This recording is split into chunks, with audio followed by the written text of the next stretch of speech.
Thank you very much. This next little bit is sort of a gluten-free zone. I'll be focusing more on carbohydrates, and when it comes to exercise, when it comes to sports competition, there's no better example of kind of trends and swinging pendulums.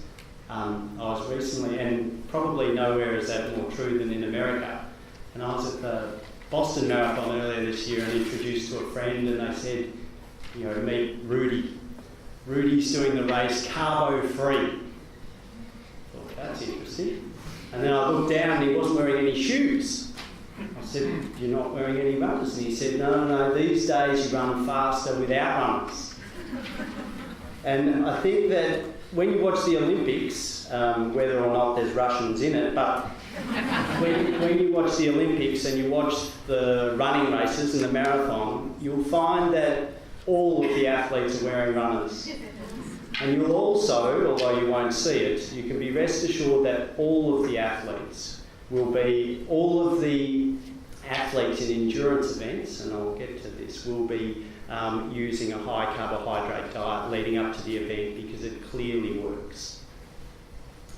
Now, I'm not going to get into biochemistry, but it's interesting that when it all comes down to the push and shove, in the mitochondria, the kind of little, get called the batteries of the cell, the energy producing part of the cell, it's a very simple equation, and everything you eat boils down to this conversion of ATP down to AMP, and these little oxygenated phosphate ions are given off, and that produces energy. But the way in which that occurs happens with three basic energy systems, and they all have a sort of separate purpose so that we're beautifully adapted to a whole range of activities. And so people like to say we're hunters and gatherers, but in fact we're almost more than any other species. We're really a very balanced design, or perhaps more correctly, we've evolved in a very balanced way. So we have these energy systems that can meet each of the energy demands. So at the top we have these, the ATP itself, which is in the muscles a little bit, and also the phosphocreatine system, which provides a really high amount of energy and therefore abilities for the muscles to contract. But there's only about 7 to 10 seconds worth of that energy source. After that, it's gone.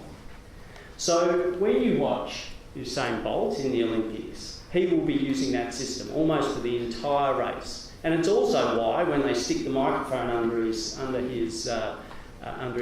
that he can talk almost as if he hasn't done an event, because he's not used much oxygen and not built up a need for oxygen. He's using this non-oxygen requiring part. His lungs have not been part of the equation. Carbohydrates have not been part of the equation. He doesn't need carbos. Whole different system. Then as we move up into the kind of next realm of the, say, I'm sticking to running here for some reason, 400 to 800 metres, around the sort of 1 to 2 minute mark, then we use another energy system, which again doesn't require oxygen, builds up and uses lactic acid. And that, again, is quite limited in the amount of energy that is available. And then we have the oxygen requiring system.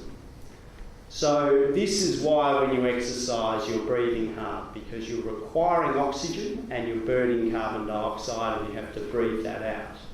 And in these events you have two sort of main substrates, or two main energy sources. You have carbohydrates and you have fats. And the more vigorous the exercise, the more carbohydrate you're using, the glycolysis, and if you're doing lower intensity exercise, you use a higher percentage of fats. And the reason for that, again, is because at higher intensities where you need more muscle contraction, you get more energy from carbohydrates than you do from fats. But carbohydrates are also limited. We store carbohydrates as glycogen in our muscles, in our liver, and there's also some circulating glucose in the blood that stays pretty constant and sort of just swishes things around, I suppose. But all of that runs out in around about 2 to 3 hours of high intensity exercise, which is right around the sort of time that most people try to finish one of these, a marathon. And this is thought to be a lot to do with that concept of hitting the wall, is when you run out of carbohydrates and have to switch to this system, which is like going from petrol to sort of a diesel, or all of a sudden you don't have the same energy power.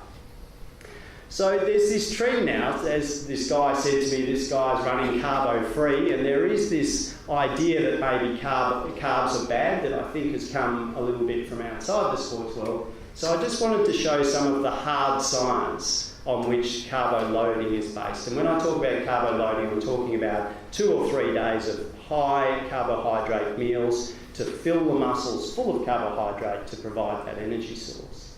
And when I say hard science, I mean hard science. I mean really hard for the participants. So this is a muscle biopsy, and in 1967 in Scandinavia they did a lot of these.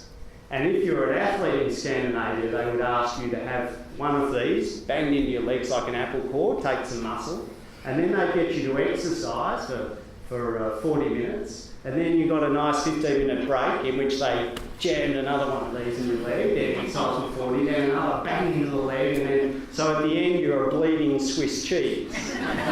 But what they could do then that we can't do now is get really hard results. So they would measure the amount of glycogen in the muscle.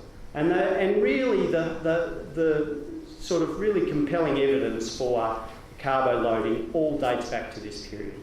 And this tells us that when you did that procedure, that the amount of glycogen that you used was directly related to how hard you exercise. So oxygen uptake, this is basically going from easy to very hard exercise, and you used more and more of that carbohydrate.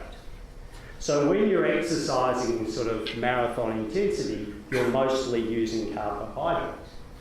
And if you don't have, from the same group, if you don't have a lot of that fuel in the muscles, then you just can't exercise at a high intensity for as long. So here are people who had a low carbohydrate, high fat diet. Here are people who had a mixed diet. Here are the people who carbo loaded. And they could exercise for 3 to 4 hours at high intensity versus around 1 hour. And really anyone who does this type of exercise can tell you on a Sunday morning whether they had a good meal the night before. It is a really loud and profound signal. So sort of to summarise, if you have a high carbohydrate diet for a few days, you have more carbohydrate in the muscles and you're able to exercise for longer. What about, because of course this was the only photo I could find on the internet, or at least the only photo that found me on the internet. But you'll see also athletes consuming a lot of simple carbohydrates, basically sugar in water. And the theory for that is that there's sort of two theories. One, it might aid hydration, but the other, from a carbohydrate point of view, is that by putting carbohydrate into the blood, you don't have to pull as much into the blood from the liver and the muscles, and therefore keep those stores for longer. And I'm not going to go into that, but there's really some evidence that supports that as well. Having said that, I think probably something like 90% of the people you see or more drinking these drinks are not actually using it for the intended purpose, and they're just having a sugary drink. Now, is there any role for a low carbohydrate diet? And this is where I think where the pendulum is swinging a little bit, and there's some very interesting science. And the old concept of carbo loading was that you had a very, very low carbohydrate diet for 3 to 4 days, and then you carbo loaded. You sort of emptied the tank and then you filled it up.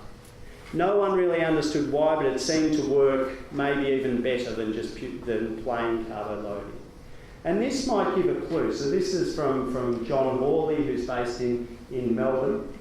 And what they did was investigated whether people who had who exercised very hard without any carbohydrates and then went to bed and got up and trained again. So they were really sort of emptied the tank and then exercised, and they looked at their profiles versus people who had a big carbohydrate meal and then had breakfast and then exercised. So sort of carbo, lots of carbo and very little. And this wasn't to look at how well they exercised, this was to look at metabolism. So separate issue from how fast and how long you're going to go, which I think carbohydrates are definitely the key. This was just to look at metabolism. And what they showed was perhaps here, this is insulin, and this is the people who were fed the high carbohydrate, and these are the people without. So you get this big insulin surge that follows a glucose or a carbohydrate meal, and a slight increase in glucose as well. And then this is AMP kinase, which is kind of, I suppose, like a little metabolic switch. It enables you to sort of use fats and use carbohydrates for metabolism.